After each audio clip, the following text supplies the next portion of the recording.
ഇന്ന് നമ്മളൊരു അടിപൊളി സാമ്പാറിൻ്റെ റെസിപ്പി ആയിട്ടാണ് വന്നിട്ടുള്ളത്. ചപ്പാത്തിയുടെ കൂടെ ആയാലും പൊറോട്ടയുടെ കൂടെ ആയാലും ഇനി ചോറിൻ്റെ കൂടെ ആയാലും അടിപൊളിയായിട്ട് കഴിക്കാൻ പറ്റുന്ന സാമ്പാറിൻ്റെ റെസിപ്പിയാണ്. തേങ്ങ വറുത്തരച്ച അതേ രുചിയിൽ തേങ്ങ വറുത്തരയ്ക്കാത്തൊരു സാമ്പാറാണ് കേട്ടോ ഞാൻ ഉണ്ടാക്കുന്നത്. കൺഫ്യൂസ്ഡ് ആവണ്ട. സാമ്പാർ ഉണ്ടാക്കാൻ വേണ്ടിയിട്ട് ആദ്യം കുക്കറിൽ പരിപ്പും മഞ്ഞളും ഉപ്പും ഇട്ടിട്ട് 2 വിസിലിന് ഞാൻ വേവിക്കാൻ വെച്ചിട്ടുണ്ടായിരുന്നു. ആ സമയത്ത് എനിക്ക് സാമ്പാറിന് വേണ്ടിയിട്ടുള്ള എല്ലാ വെജിറ്റബിൾസും കട്ട് ചെയ്ത് വെച്ചിട്ടുണ്ട്. നിങ്ങൾക്ക് ഇഷ്ടമുള്ള വെജിറ്റബിൾസ് നിങ്ങൾക്ക് കട്ട് ചെയ്യാവുന്നതാണ് കേട്ടോ. ആ സമയത്തൊരു പാനിൽ വെണ്ടക്ക ഒന്ന് റോസ്റ്റ് ചെയ്തെടുക്കുന്നുണ്ട്. ഇത് പെട്ടെന്ന് കുഴഞ്ഞു പോവാതിരിക്കാൻ വേണ്ടിയിട്ടാണ് ഇങ്ങനെ ചെയ്യുന്നത്. ഇനി നമുക്ക് സാമ്പാറിലേക്ക് വേണ്ടിയിട്ടുള്ള ഒരു അരപ്പ് തയ്യാറാക്കണം. അതിന് വേണ്ടിയിട്ട് ജീരകം, അതുപോലെ തന്നെ ഉഴുന്ന്, ഒരു 2 അല്ലി വെളുത്തുള്ളി എടുത്തിട്ടുണ്ട്. ഇത് നന്നായിട്ടൊരു ഗോൾഡൻ ബ്രൗൺ നിറാവുന്നത് വരെ ഞാൻ വഴറ്റി കൊടുത്തിട്ടുണ്ട്. ഇനി ഇതിലേക്ക് സാമ്പാർ പൊടിയും അതുപോലെ മല്ലിപ്പൊടി, അതുപോലെ മുളക് പൊടി. ഈ മുളക് പൊടി ഞാൻ കുറച്ച് മാത്രമേ ചേർക്കുന്നുള്ളൂ. മല്ലിപ്പൊടി ഞാൻ അങ്ങനെ ഏകദേശം 1 ടീസ്പൂണാണ് ചേർത്തിട്ടുള്ളത്. സാമ്പാർ പൊടി 3 ടീസ്പൂണും ചേർത്തിട്ടുണ്ട് കേട്ടോ.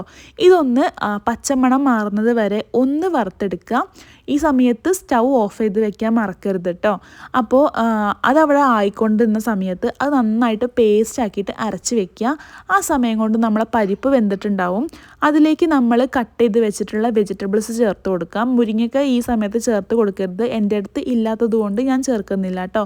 കട്ട് ചെയ്ത എല്ലാ വെജിറ്റബിൾസും ചേർത്ത് കൊടുത്തതിന് ശേഷം ആവശ്യത്തിന് വെള്ളവും അതുപോലെ ഈ ഒരു കഷ്ണങ്ങൾക്ക് പാകമായിട്ടുള്ള ഉപ്പും ചേർത്ത് കൊടുത്ത് നമ്മൾക്ക് കറക്റ്റ് 1 വിസിലിന് നമ്മൾ വേവിക്കാൻ വേണ്ടിയിട്ട് വെക്കണം കേട്ടോ. ഓവറായിട്ട് കുക്ക് ചെയ്തിട്ടുണ്ടെന്നുണ്ടെങ്കിൽ നമ്മൾ കഷ്ണങ്ങളൊക്കെ കുഴഞ്ഞു പോകാൻ ചാൻസ് ഉണ്ട്. കുറച്ച് വലിയ പീസായി കട്ട് ചെയ്തത് കൊണ്ട് തന്നെ ഒന്നും കുഴഞ്ഞു പോവാതെ നല്ല പെർഫെക്റ്റ് ആയിട്ട് നമുക്ക് കിട്ടിയിട്ടുണ്ട് കേട്ടോ. ഇനി ഒരു നാരങ്ങ വലുപ്പത്തിലുള്ള പുളി പിഴിഞ്ഞിട്ട് അതിലേക്ക് ഒഴിച്ചു കൊടുക്കാം. അതുപോലെ തന്നെ നമ്മൾ നേരത്തെ വഴറ്റി വെച്ചിട്ടുണ്ടായിരുന്ന വെണ്ടയ്ക്കയും ചേർത്ത് കൊടുക്കാം.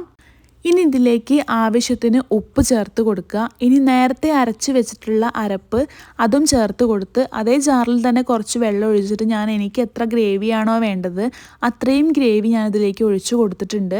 നിങ്ങൾക്ക് എത്ര ഗ്രേവി വേണോ അത്ര വെള്ളം ഒഴിച്ചു കൊടുത്തതിന് ശേഷം നമ്മൾ നന്നായിട്ട് വെണ്ടക്ക വേവുന്നവരെ വെയിറ്റ് ചെയ്യുക. അപ്പോൾ ലാസ്റ്റായിട്ട് അതിലേക്ക് ചേർക്കേണ്ടത് കായപ്പൊടിയാണ്. കായപ്പൊടി കുറച്ച് മുകളിൽ നിൽക്കുന്ന സാമ്പാറാണ് കേട്ടോ ഇത്. അപ്പോൾ കായപ്പൊടി കുറച്ച് പൊടിക്ക് അധികം ചേർത്ത് കൊടുക്കുക.